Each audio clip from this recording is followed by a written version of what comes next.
Voilà, ce matin, on revient sur le fruit de l'esprit.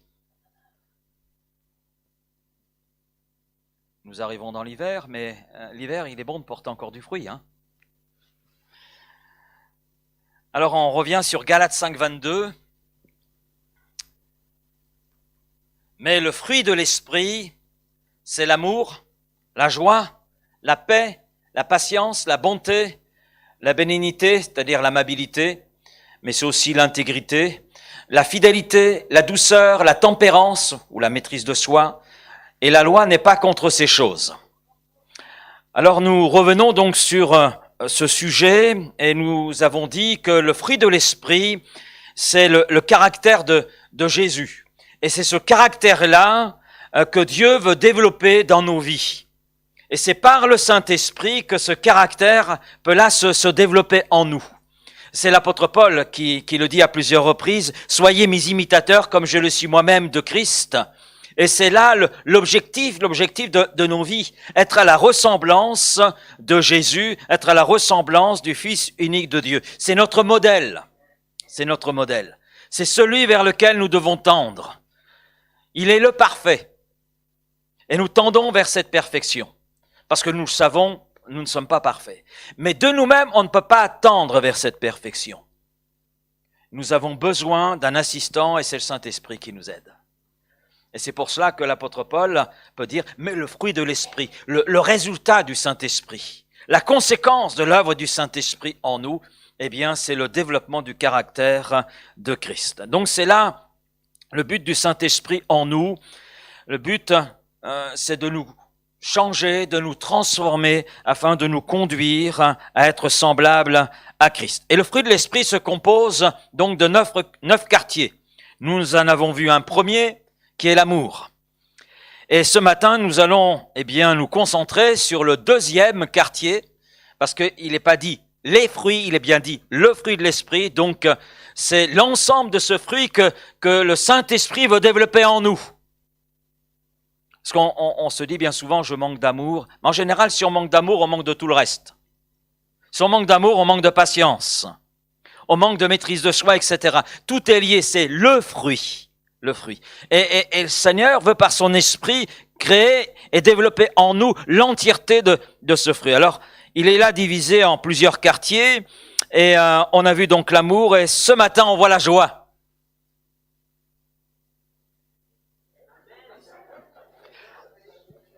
Il y a une évidence dans notre monde aujourd'hui, c'est l'absence de joie. Ça, c'est une évidence. Et la raison est toute simple, c'est que notre monde ne peut pas procurer la joie. Il ne peut que proposer des divertissements qui vont conduire à des émotions, c'est sûr. Mais tout ça, c'est artificiel. Et la joie se résume pour beaucoup de gens à une sensation agréable, à une émotion qui peut être plus ou moins intense. Cette semaine, Marseille est en effervescence, c'est une joie. Oui, parce que Marseille a gagné contre l'Ajax Amsterdam. Voilà. Alors c'était l'effervescence. Et comme j'ai une de mes filles qui habite à côté du stade, donc elle a pu mesurer l'ampleur. Mais Marseille ne gagne pas toujours. Et ma fille sait quand Marseille gagne et quand Marseille perd. Quand Marseille perd, c'est le calme. Quand Marseille gagne, c'est l'effervescence. Donc elle sait à ce moment-là qu'il ne faut pas sortir. Donc on voit à travers cela, finalement, c'est une image de la joie dans notre monde qui dépend d'une ambiance et qui conduit à des émotions, c'est sûr, plus ou moins intenses. C'est la recherche des gens aujourd'hui. Nous sommes dans un monde qui recherche des sensations, des émotions. Et ce qui prévaut dans notre monde n'est pas sans impacter l'Église. Parce que nous vivons dans le monde. Et si le Seigneur a fait cette prière, « Père, je ne te prie pas de les ôter de ce monde, mais de les préserver du monde », ça veut dire que néanmoins, il y a un danger devant lequel nous sommes, c'est d'être impacté par ce qui se passe dans ce monde. Des chrétiens ont soif et faim de sensations, d'émotions. C'est souvent le filtre par lequel est évalué un rassemblement, un culte. Ouah, ce matin, j'ai eu la chair de poule. Mais est-ce que avoir la chair de poule, une émotion qui a été là, est-ce que ça veut dire que le Saint-Esprit était présent? Vous savez, le champagne, ce qui caractérise le champagne, quand vous le versez dans un verre, waouh, il y a une effervescence. C'est de la mousse. Et quand la mousse disparaît, vous avez que peu de champagne. Hein? C'est ça l'ambiance. Ça crée des émotions, ça pétille, mais que reste-t-il en réalité? Et quand on place tout sur l'ambiance, eh bien finalement on s'aperçoit qu'on met le curseur non pas sur Dieu mais sur l'homme. Sur l'homme. Quand je regarde dans la chambre haute, les 120 sont là réunis dans la chambre haute, qu'est-ce qu'ils font? Ils prient. Wow, quelle ambiance, hein? Ils sont là, prier. Ils sont là s'attendant à que quelque chose se passe parce qu'ils sont sur la base d'une promesse faite par Christ.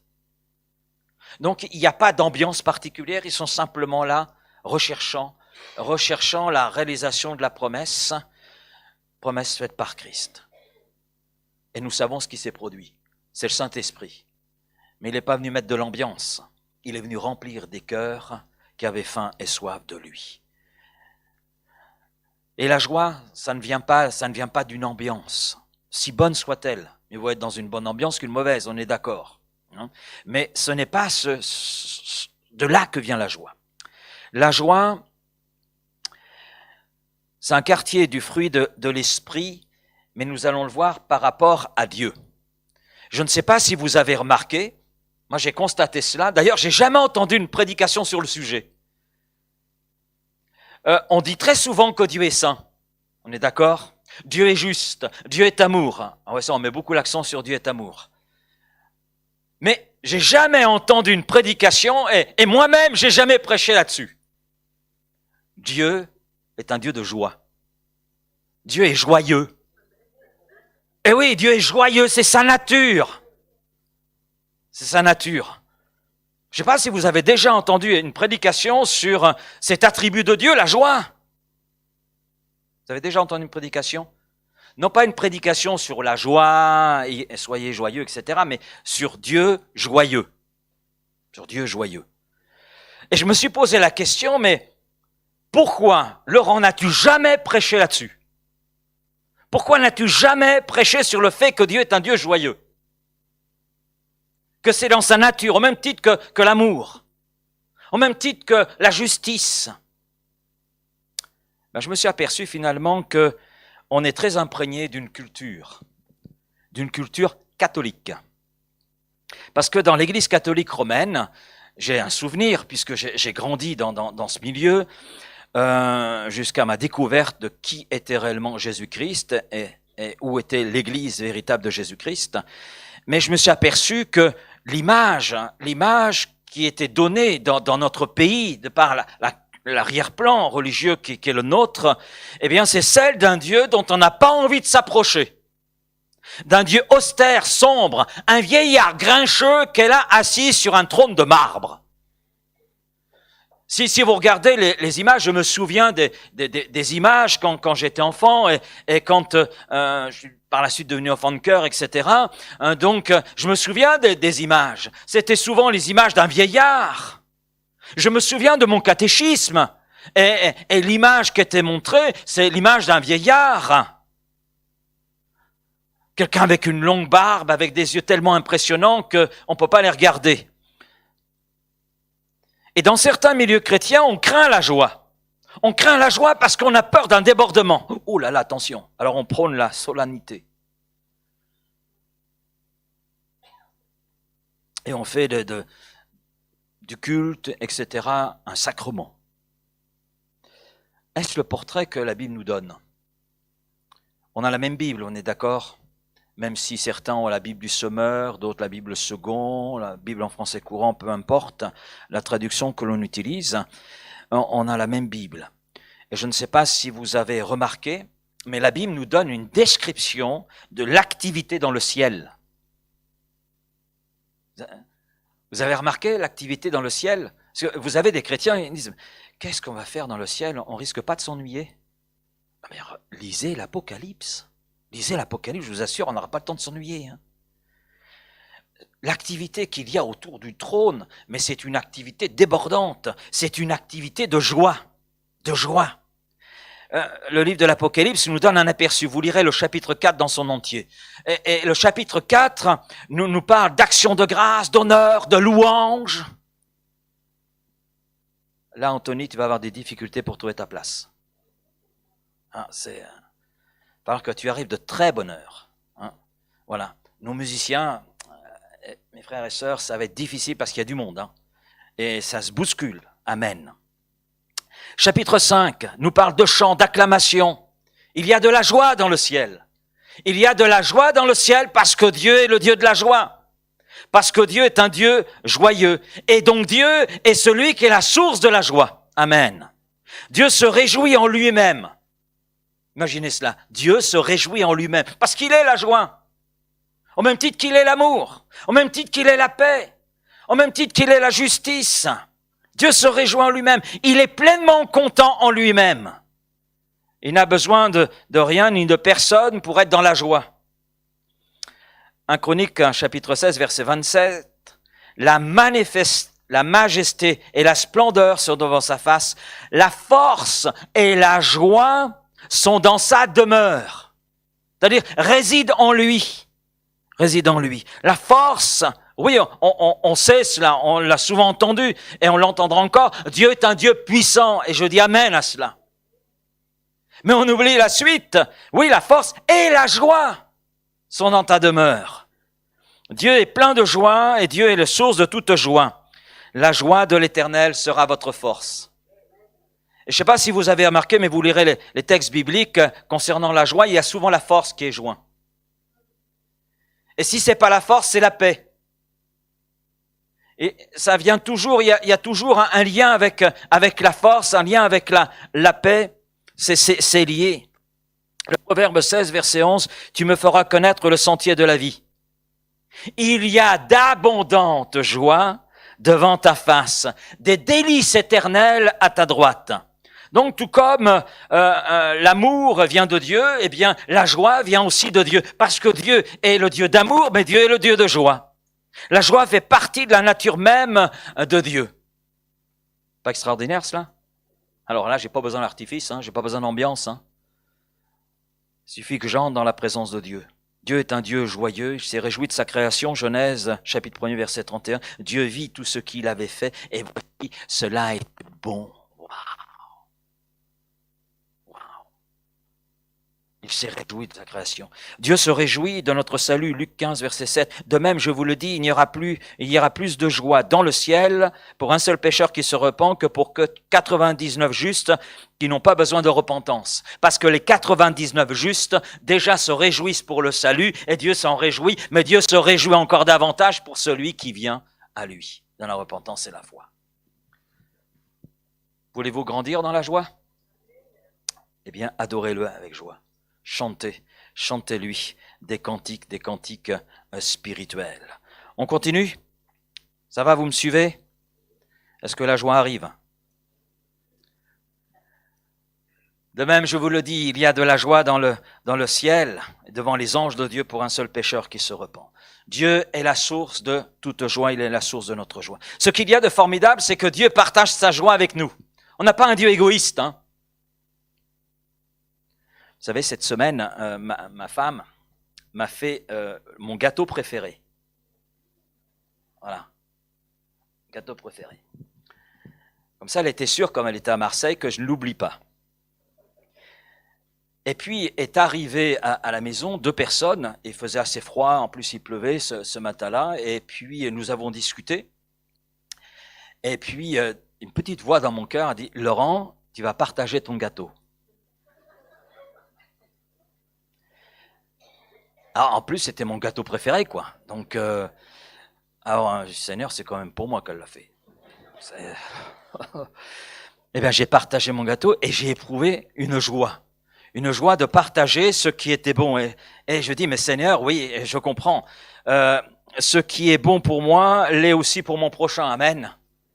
Et Dieu est un Dieu de joie, et ce qui est bon pour lui est bon pour nous, alors il partage sa joie avec nous. Amen.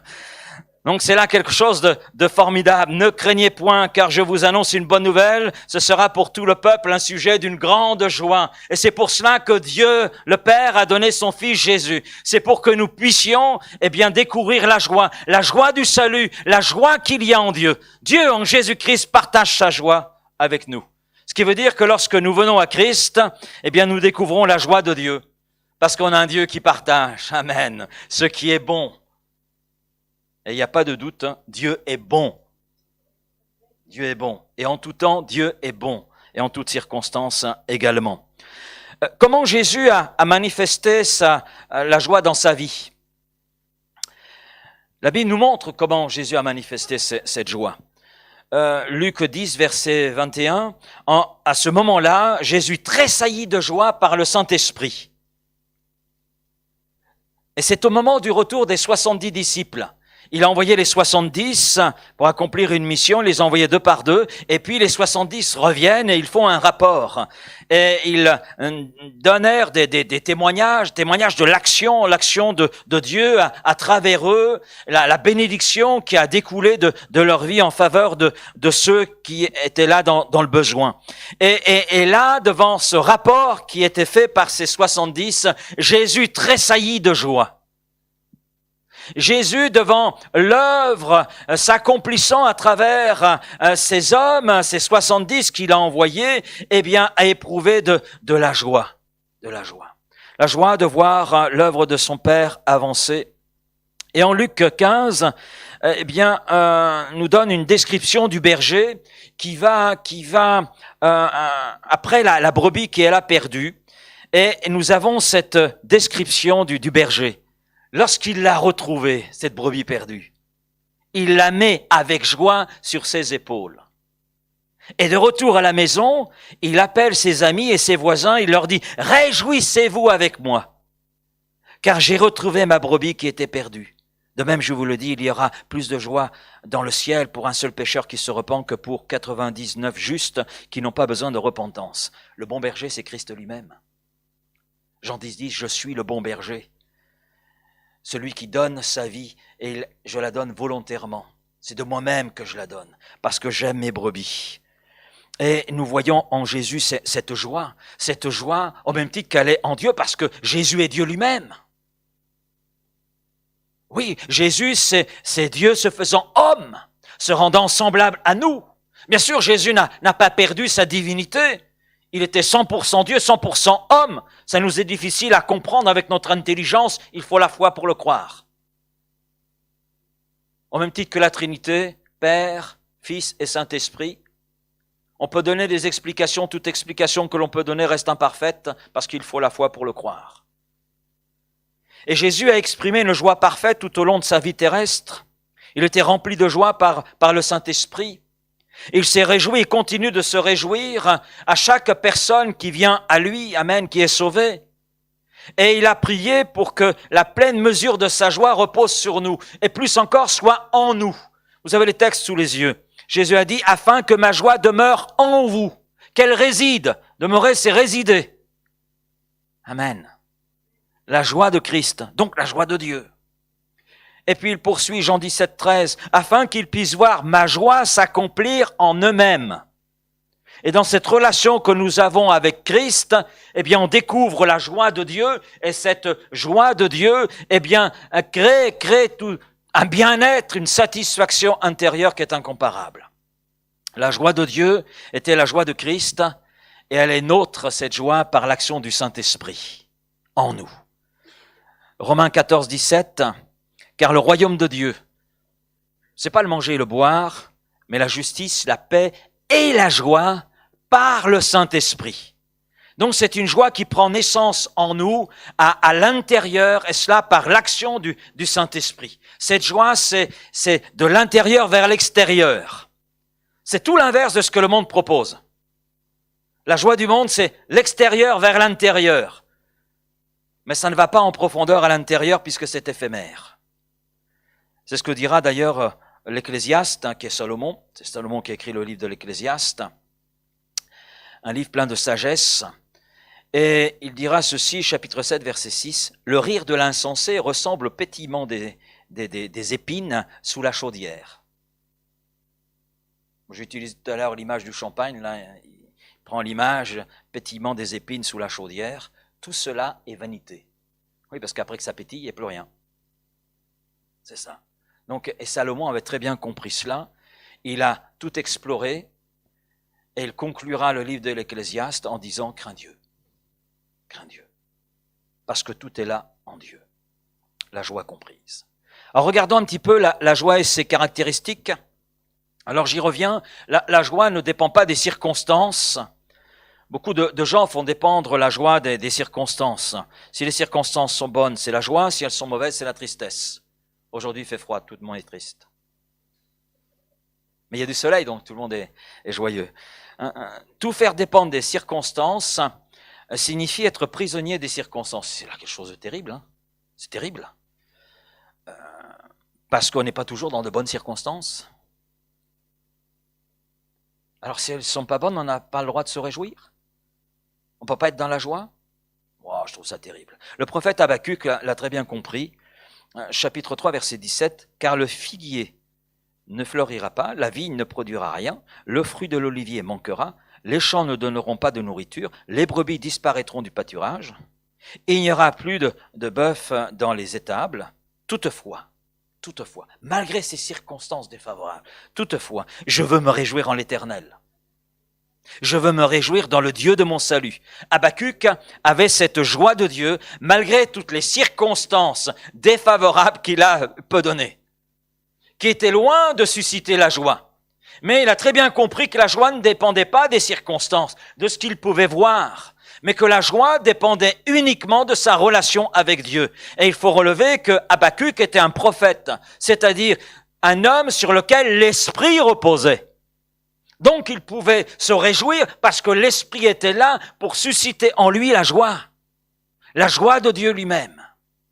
Et nous trouvons la même chose avec Paul. La joie de Paul ne dépendait pas des circonstances, et heureusement pour lui. Au regard de tout ce qu'il peut nous dire, de ce qu'il a souffert, de ce qu'il a vécu, il y avait de quoi sombrer, et c'est loin d'être un homme qui a sombré.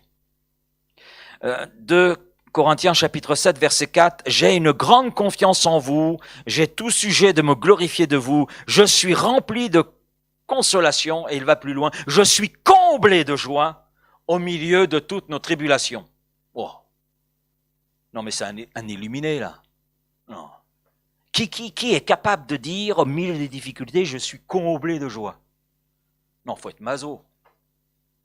Non? Allez, vous le pensez, hein? La vie de Paul était peut-être pleine de difficultés, mais son cœur était plein de joie. Et d'ailleurs, ça a fait du bruit, ça a eu des conséquences. Il est là dans la prison de Philippe. Il n'est pas tout seul, il est avec Silas.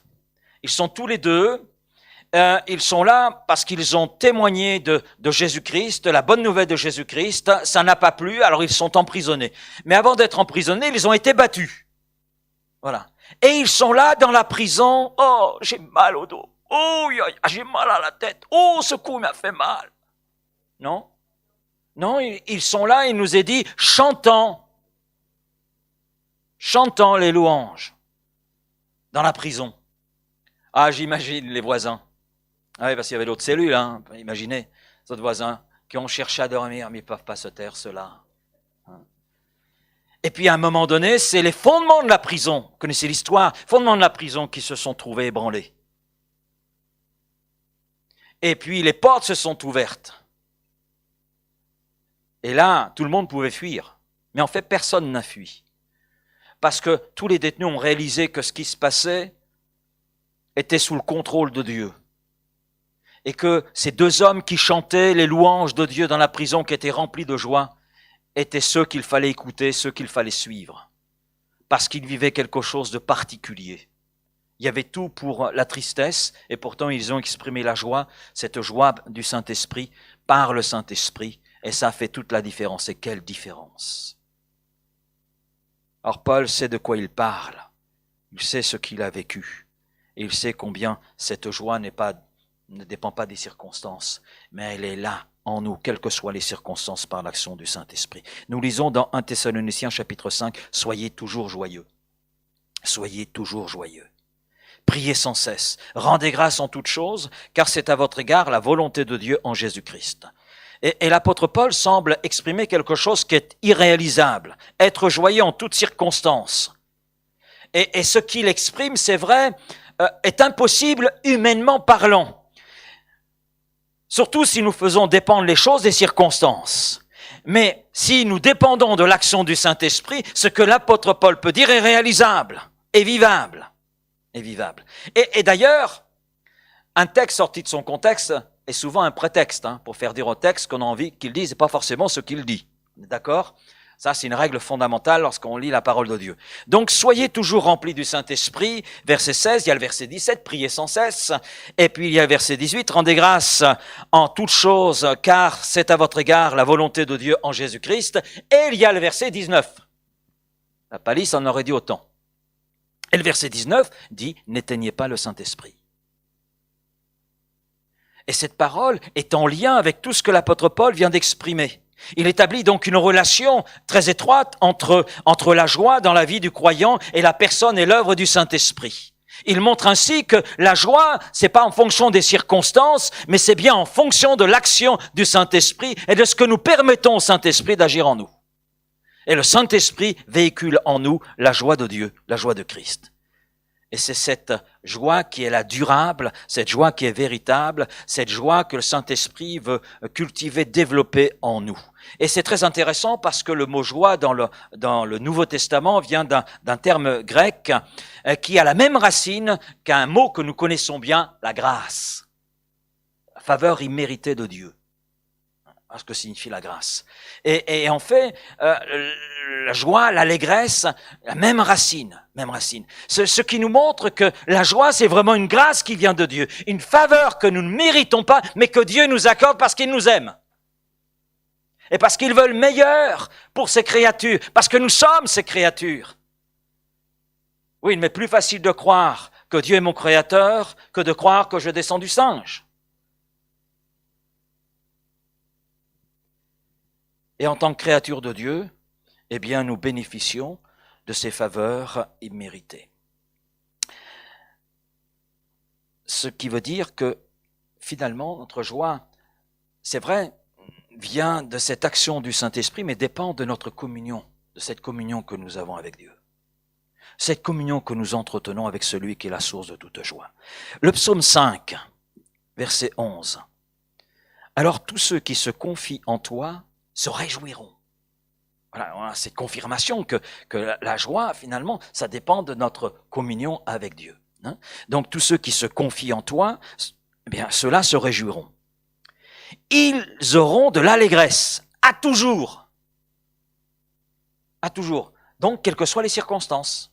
D'accord ? Et tu les protégeras. Donc, c'est clair. Tu seras un sujet de joie pour tous ceux qui aiment ton nom. Ah, j'aime beaucoup ce verset. Je l'aime particulièrement, ce psaume 5, verset 11. Alors tous ceux qui se confient en toi. Donc Dieu est le créateur, l'auteur de ce grand salut accompli en Jésus-Christ, et il est celui qui nous accueille dans sa présence. Quelle faveur, quelle grâce, hein. Mais en nous accueillant dans sa présence, il nous communique ses bienfaits. Waouh! Et ceux qui sont dans cette communion avec Dieu se réjouiront, premièrement, et ils auront de l'allégresse à toujours. Alors, je me suis posé la question parce que rien n'est au hasard dans la parole de Dieu. Il y a deux mots qui sont différents, vous avez remarqué comme moi. Hein. Ils se réjouiront et ils auront de l'allégresse. Et en fait, le psalmiste utilise deux mots effectivement qui sont très différents, mais qui se complètent. Ils définissent le même concept, celui de la joie, mais il y a une petite nuance. Le premier mot, ils se réjouiront, c'est littéralement, c'est samak en hébreu, et c'est avoir de la joie, être content, être dans le contentement, être satisfait.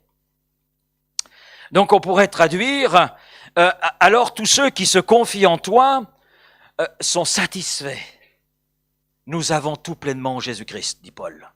Voilà pourquoi on peut dire oui, nous sommes satisfaits. À partir du moment où on se confie en Christ, quelles que soient les circonstances, quelles que soient les situations dans lesquelles nous pouvons être, même avec nos pourquoi, comment, etc., Christ est celui en qui nous avons tout pleinement et qui se charge des circonstances de nos vies, des besoins qui sont les nôtres. Et nous l'a prouvé à travers sa mort sur la croix et sa résurrection. Et puis il y a ce deuxième mot qu'utilise le psalmiste.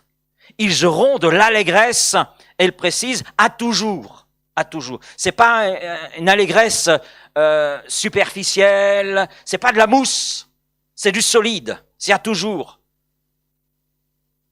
À toujours, ça s'arrête quand? On est d'accord. Et ce mot qui est utilisé est traduit dans nos versions par allégresse, c'est alatz. C'est exulter, exulter. Amen. Et c'est triompher.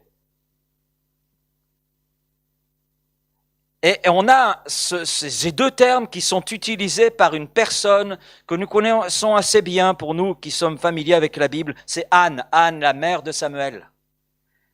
Elle a utilisé dans son cantique les deux mots pour exprimer cette reconnaissance à Dieu. Anne dira « Mon cœur se réjouit en l'Éternel ». C'est-à-dire, mon cœur trouve pleine satisfaction en l'Éternel. Mon cœur est content. Ma force a été relevée par l'Éternel. Ma bouche est ouverte contre mes ennemis, car je me réjouis de ton secours, c'est-à-dire je déborde de joie, j'exulte, je triomphe.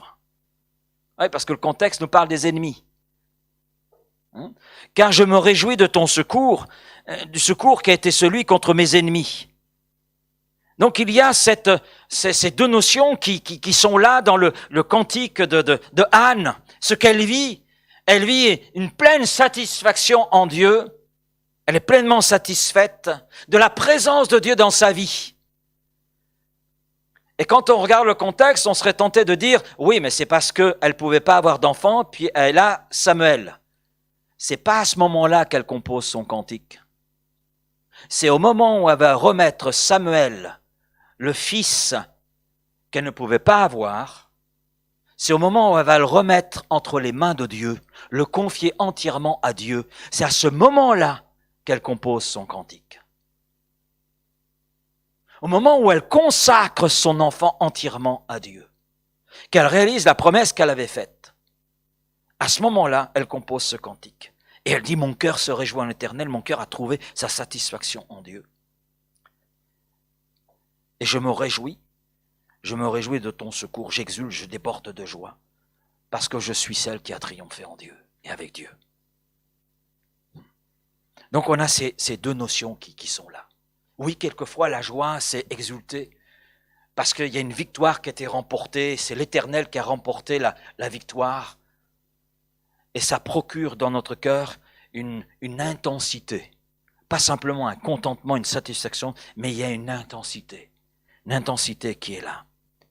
Psaume 105, verset 3, que le cœur de ceux qui cherchent l'Éternel se réjouisse. Amen. Parce que dans la relation avec notre Dieu, nous recevons une joie inégalable, une joie triomphante, une joie qui réjouit, qui satisfait pleinement le cœur, un enthousiasme dans notre homme intérieur. Vous vous souvenez le jour où vous avez rencontré Christ? Ah, moi je m'en souviens. Lundi de Pentecôte 1982, sous un chapiteau à Montargis. À 15h30 précise de l'après-midi. Ça m'a marqué. Et ça a suscité, c'est découvert une joie en moi. Je découvrais un Père, mais je découvrais un Seigneur et Sauveur. Wow. Et ça a changé ma vie. Et ça continue d'ailleurs. Ça continue. Mes tantes religieuses m'ont dit, mais Laurent, tu fais une crise mystique. Et je leur ai dit Amen. Amen. Je suis en crise.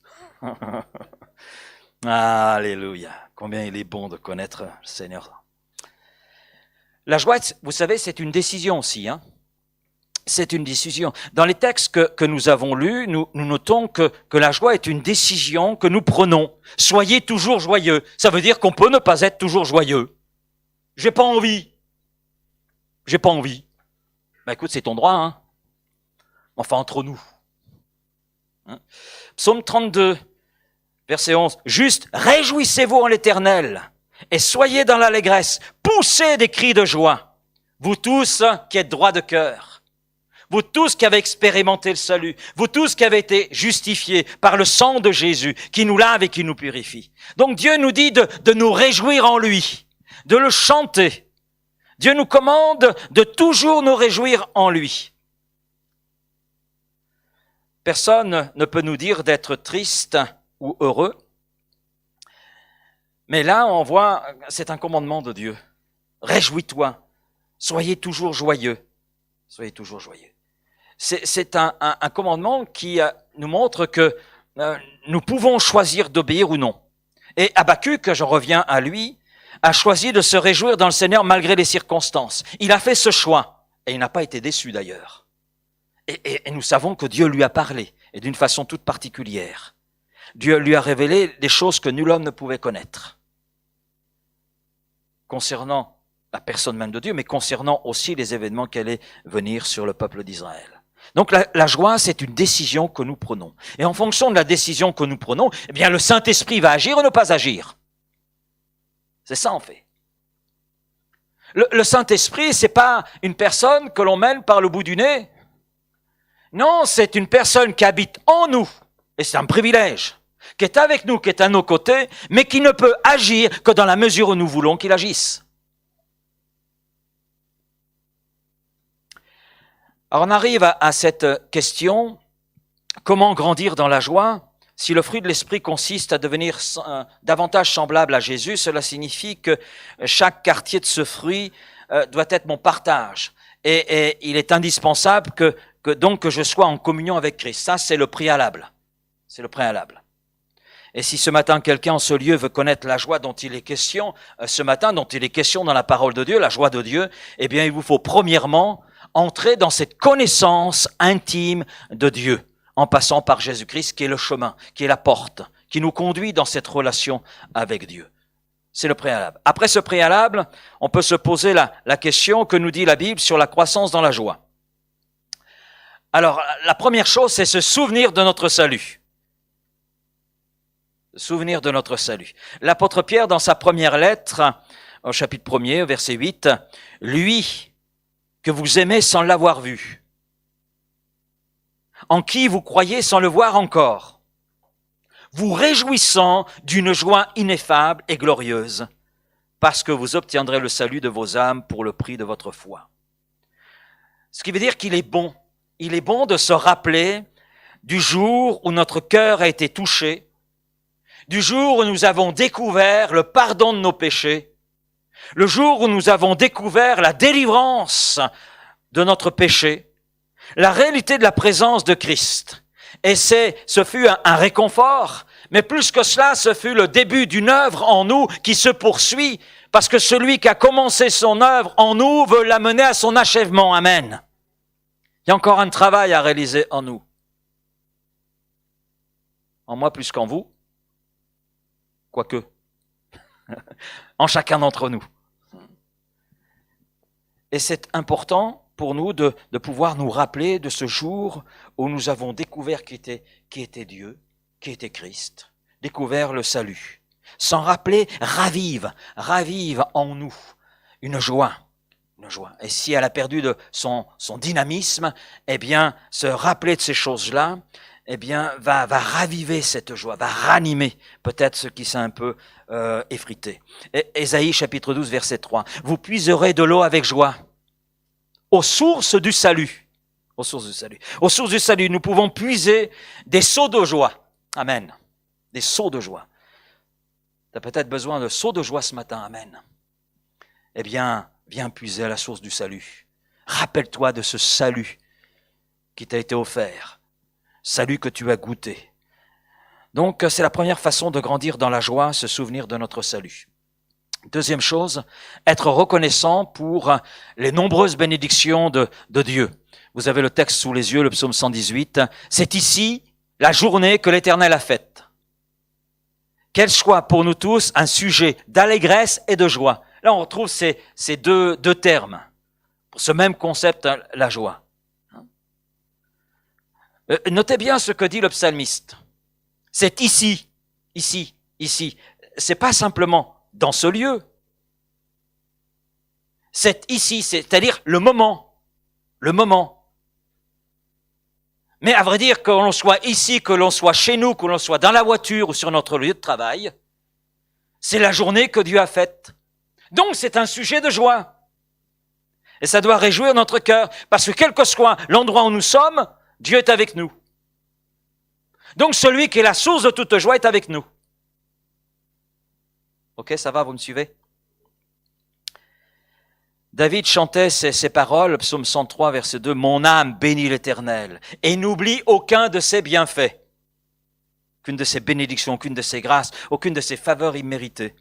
C'est lui qui pardonne toutes tes iniquités, qui guérit toutes tes maladies. C'est lui qui délivre ta vie de la fosse, qui te couronne de bonté et de miséricorde. C'est lui qui rassasie de bien ta vieillesse. Bon, pour certains, vous êtes encore jeunes. Pour d'autres, on a franchi le pas. Hein.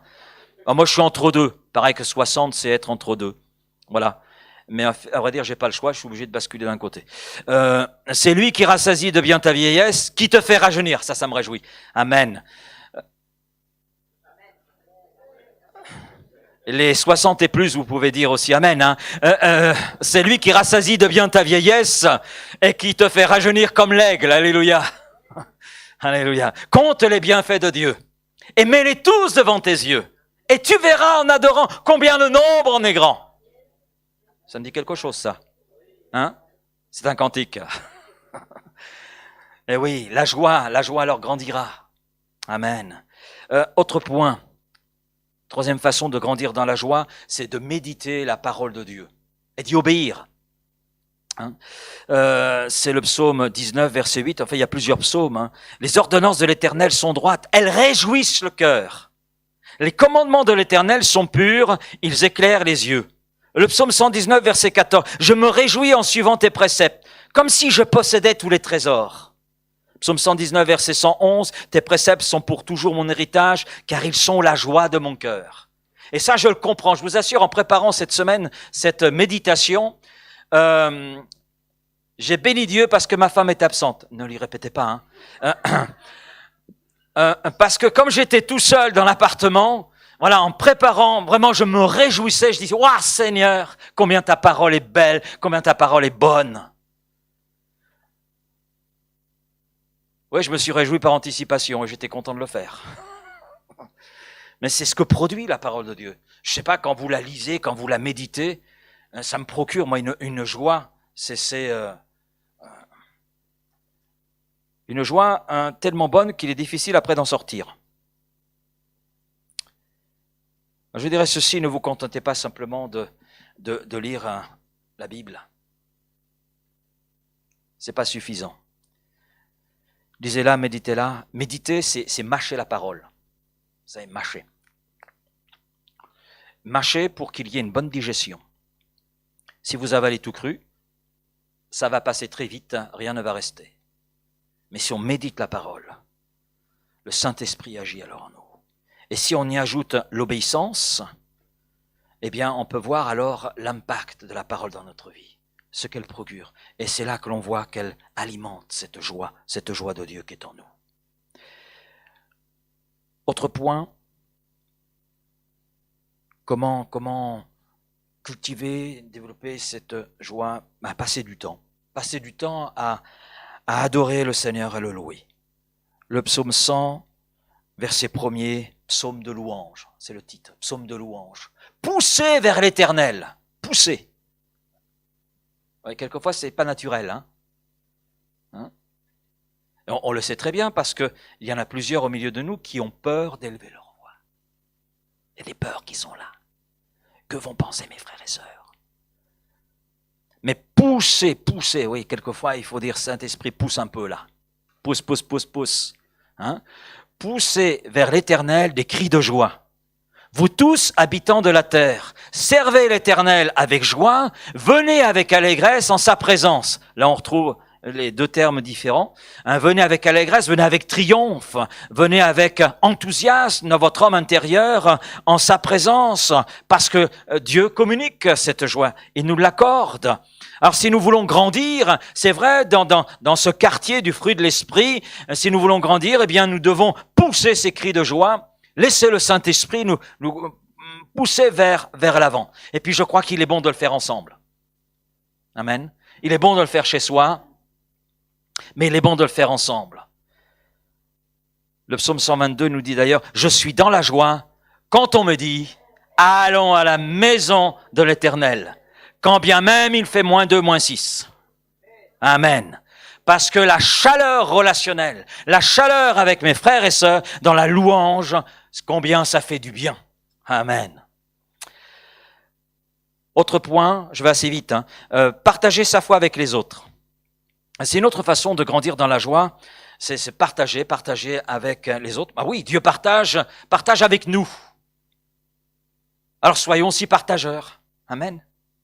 Parce que ce qui est bon pour nous, l'est aussi pour notre prochain. Après avoir été accompagnés par l'Église, acte 15, verset 3, ils poursuivirent leur route à travers la Phénicie et la Samarie, racontant la conversion des païens, et ils causèrent une grande joie à tous les frères. Et l'apôtre Jean écrit ceci dans sa 3e lettre, au verset 4, « Je n'ai pas de plus grande joie que d'apprendre que mes enfants marchent dans la vérité. » Le ciel tout entier se réjouit pour un seul pécheur qui se repent, qui accepte le pardon de Dieu. Et c'est cette même joie qui remplit notre cœur lorsque nous partageons l'Évangile. Lorsque nous sommes là, partageant cette bonne nouvelle du royaume de Dieu à celui qui est là devant nous, à celui qui est là dans le besoin, à celui qui est là dans une attente. Oui, la joie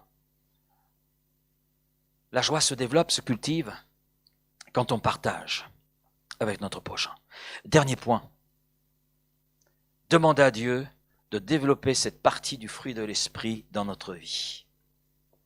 Romains 15, 13, que le Dieu de l'espérance vous remplisse de toute joie et de toute paix dans la foi, et pour que vous abondiez en espérance par la puissance du Saint-Esprit. Donc on voit que cette toute joie dépend de cette action du Saint-Esprit. Nous voulons laisser le Saint-Esprit agir en nous. Et dire, Saint-Esprit, remplis-moi. Remplis-moi de cette joie divine. Je suis dans des circonstances difficiles, je suis dans une situation délicate, mais Seigneur, c'est cette joie d'en haut que je veux là dans mon cœur. Cette joie déverse-la par le Saint-Esprit. Oui, en fin de compte, la joie vient de Dieu et du Saint-Esprit, alors nous pouvons demander qu'il la développe en nous, dans notre vie, dans notre cœur, dans notre âme. Allez, conclusion, ce qu'il nous faut conclure. Grandir davantage dans la connaissance de Christ signifie grandir dans sa joie. Quand je dis dans sa joie, la joie de Christ, la joie de Dieu. Jésus est la personne la plus joyeuse qui n'ait jamais vécu sur notre terre. Le parfait, mais la joie aussi. Alors ça peut nous étonner, mais j'imagine les souffrances par lesquelles notre Seigneur est passé. Mais en arrière-plan, j'imagine toute la joie qui a été la sienne de donner la possibilité aux hommes pécheurs de découvrir le salut.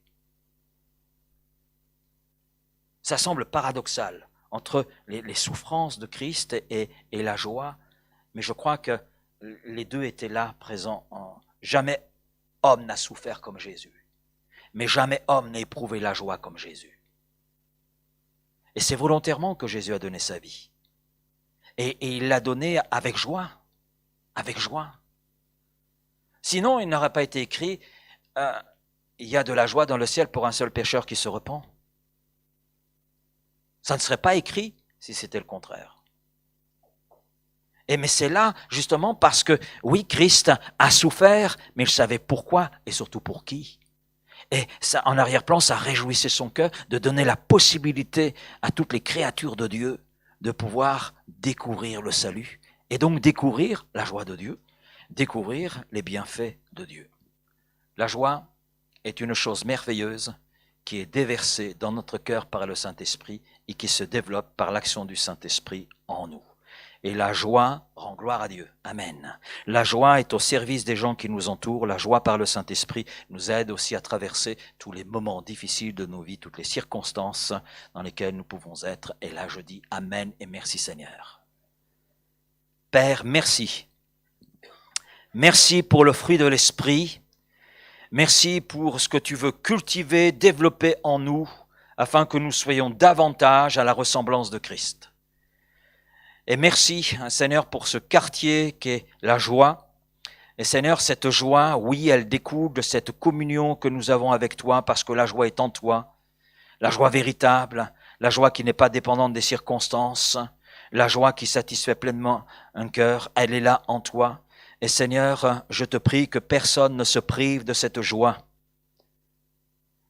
mais que chacun d'entre nous, nous puissions entrer dans cette communion avec toi, nous laisser remplir par le Saint-Esprit de cette joie qui demeure, de cette joie qui nous permet de triompher, qui nous permet, comme disait Anne, de triompher de mes ennemis, et triompher des circonstances défavorables, des épreuves, des difficultés, permet de voir une issue au milieu d'un tunnel tout noir. Mais Seigneur, toi tu es là, et Seigneur, avec cette joie, nous pouvons avancer. Avec cette joie, nous pouvons, envisager une issue. Oui, Seigneur. Même si à vue humaine, il n'y a pas de solution, il y a toujours en toi une réponse. Il y a toujours en toi une solution. Parce que en toi, tout est possible. Et tu nous le dis, celui qui place sa confiance en toi, tu lui procures une joie ineffable, l'allégresse. Oui, Seigneur, quelles que soient les situations qu'il traverse. Alors merci pour cette joie. Et je veux te prier ce matin pour celui ou celle dans le cœur de laquelle il n'y a pas cette joie, ou cette joie s'est quelque peu effritée. Mais je te prie, Seigneur, que dans cette relation avec toi, cette joie puisse être ravivée. Alléluia. Que cette joie puisse être cultivée par cette action du Saint-Esprit. Et que cette âme puisse retrouver son enthousiasme en toi et avec toi. Merci Père de tout ce que tu veux faire dans nos vies. Alléluia. Et par nos vies, avec nos vies. Oui Seigneur. Et je me réjouis de tout cela Père. Et cela dans le nom précieux de Jésus que tu as donné pour notre salut. Amen. Amen. Amen.